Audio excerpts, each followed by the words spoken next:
At ayun na nga mga day, ang aga-aga pa.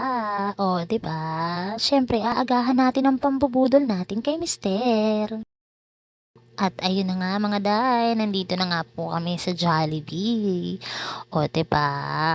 Ang sabi ko sa kanya, gusto ko ng tapsilog pero dahil sa masyado akong alam niyo na, cravings malala mga day. At yan, naka-order na nga kami, hinihintay na nga lang namin yung aming order. At ayan na nga mga day, nakikita nyo na nga, nag-aabang na ang inyong Tito Jack. Ayan na nga.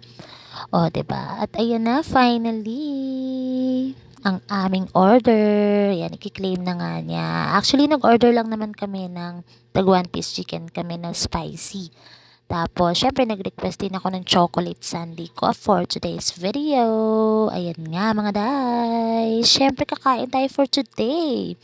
Kahit sabihin mong 11:30 na ng madaling araw or ng gabi, wah, kailangan natin kumain, mga day. Actually, kagigising ko lang yan, mga day. Kasi syempre, ang inyong inday, puyat nga tayo, 'di ba? Ayan na nga. Syempre, in-enjoy ko naman ang tulog ng tulog ang aking rest day, mga day.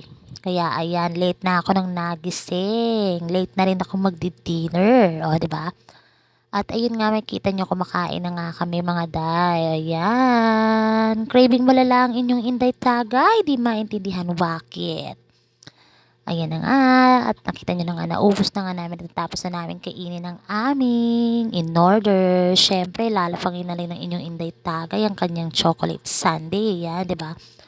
Pamatay umay yan mga day. Kasi spicy yung chicken na aming in order. At syempre mga day, ayan.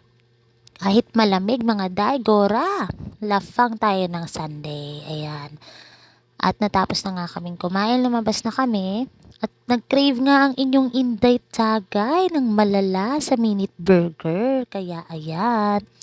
Sabi ko sa kanya mga day, bili niya naman ako ng double cheeseburger. O, diba? Tuwan-tuwang inyong intay. Ayan na nga. Finally, uwi na kami.